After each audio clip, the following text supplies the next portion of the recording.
Quote, "Let your charity be according to the measure of your wealth. That is the way to preserve it." Meaning of the quote. This quote emphasizes balanced generosity, a principle that encourages individuals to give according to their capacity, not beyond it. It doesn't discourage giving, instead it urges mindful and sustainable giving. The deeper message is that overextending oneself in charity can lead to unintended harm, including the depletion of one's own resources and inability to continue helping in the future. Charity, when wisely managed, doesn't diminish wealth, it protects and enhances it. But charity that stems from impulse, guilt, or a desire for praise, without considering one's own situation, can lead to hardship and resentment.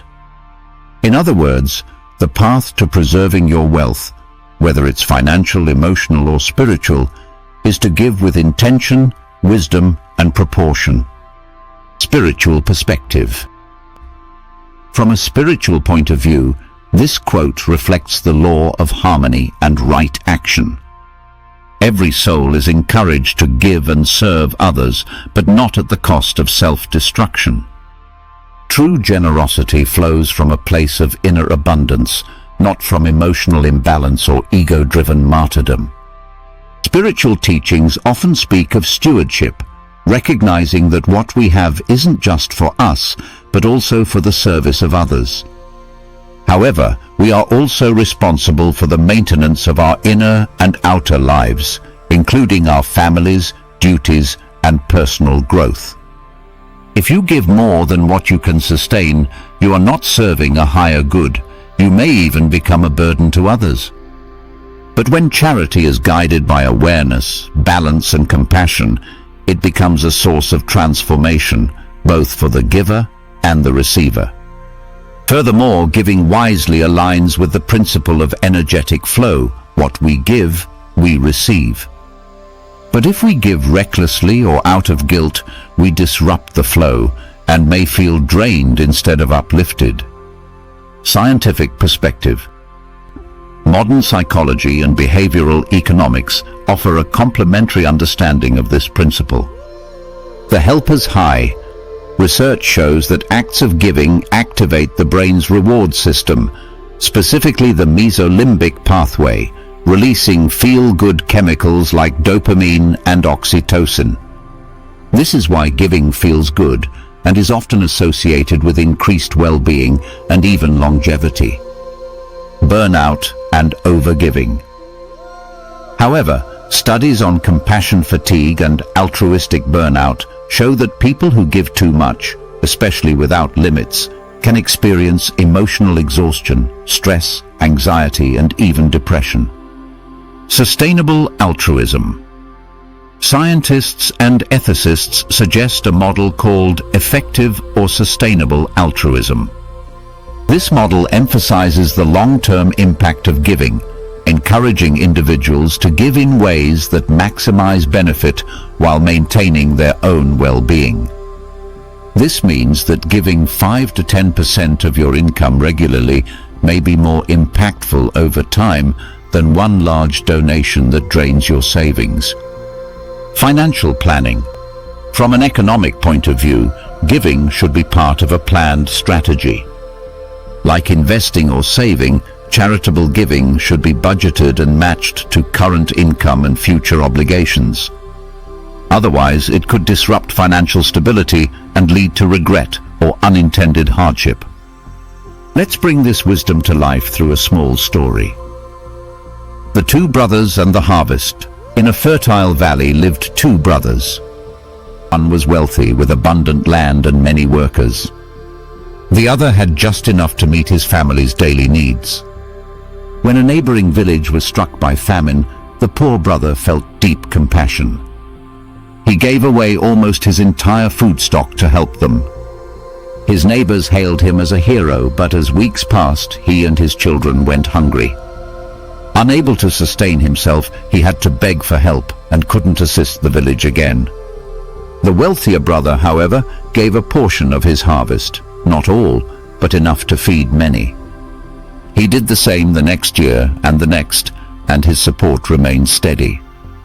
Eventually, he helped the village plant new crops and become self-sufficient. The poor brother had heart. The wealthy brother had heart and wisdom. Through thoughtful giving, he preserved his ability to help over the long run. How it applies to everyday life. Personal finance. Many people feel pressured to give when asked, even if their own financial health is fragile. This quote reminds us to first stabilize ourselves, then contribute. A good guideline is to set a percentage of income for giving, like 5% or 10%. That way, you can be generous without creating personal stress. B. Time and emotional energy. Not all charity is financial. Some of us are constantly giving in the form of emotional support, caregiving, or volunteering. But giving too much of your time or emotional energy without rest can lead to burnout. Setting boundaries doesn't make you selfish. It allows you to be consistently present for others without collapse. C. Parenting and teaching. Children learn not only to share, but how to share.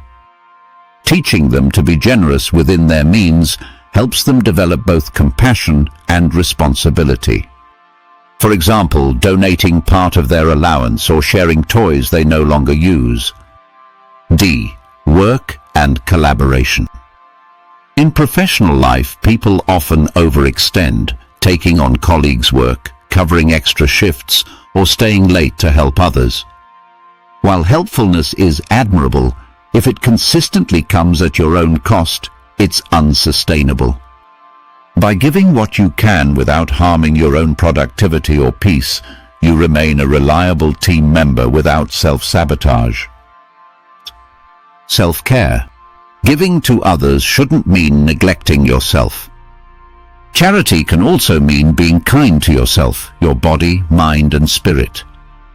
A person who is nourished and well is better able to give and serve than one who is constantly exhausted or depleted. In conclusion, this quote isn't about limiting generosity, it's about elevating it to a higher standard, one rooted in awareness, responsibility, and endurance. True charity doesn't empty you. It flows from a well that's continually replenished. When you give according to what you have, not just materially but emotionally and spiritually, you create a circle of sustainable giving. You preserve your ability to help, to love, to serve, not just once, but for a lifetime. Thank you for joining this exploration of wisdom. If this message resonated with you, like, share, and subscribe for more insights into timeless truths. Remember, every great journey begins with a single step, and every great idea begins with a strong foundation. See you in the next episode.